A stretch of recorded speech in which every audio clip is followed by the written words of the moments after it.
कदा ताई यावासा मॅम मला लावून देते तुम्हाला. अगं नको, एवढं काही नाही झालंय मला. थोडंसं जळजळत आहे फक्त, भाजलं नाहीये एवढं.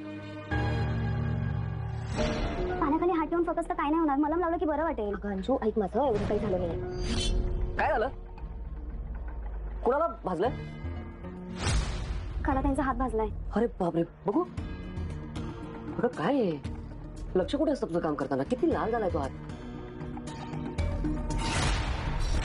जा अंजू, पटकन क्रीम घेऊन ये. अगं तू पाण्याखाली ठेवा.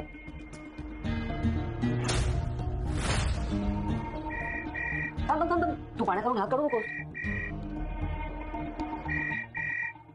गुंड्या म्हणजे काजल ना, तुझी बहीण. आता ना तू हात काढू नकोस. मी आहे ना. हॅलो गुंड्या, बोल. काही महत्वाचं आहे का? मी तायडे ऐक ना, तुला खूप इम्पॉर्टंट गोष्ट सांगायची. काय झालं? बोल. सगळं ठीक आहे ना तिकडे? तायडे, अगं डॉक्टरांनी ना बाबांचं डोळ्याचं ऑपरेशन लगेच करून घ्यायला सांगितलंय. काय? हो अगं, तुला तर माहितीच आहे ना त्यांच्या डोळ्याचा प्रॉब्लेम होता. आणि मग आता डॉक्टर म्हणतात की अर्जंट ऑपरेशन नाही केलं तर त्यांना कायमचं दिसायचं कमी होईल ग. मी तर बाबांना सांगत पण होते की आपण हे ताईला सांगूया, पण नाही, बाबा ऐकतच नव्हते. पण मला असं वाटलं की तुला कळवलं पाहिजे, म्हणून तुला फोन केला. नाही, बरं केलंस मला सांगितलं. गुंड्या, काळजी करू नकोस, मी आहे.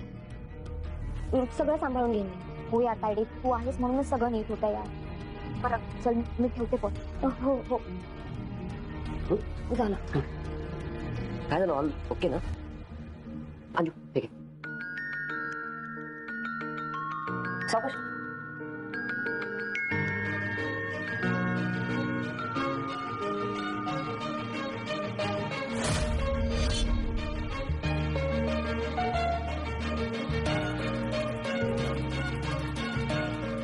पाहिलं सरोज म्हणजे काय चाललंय ते? पाहिलंस का? एवढंसं भाजलंय बायकोच्या हाताला. किती ती बायकोची काळजी. हा, सगळं दिसतंय मला.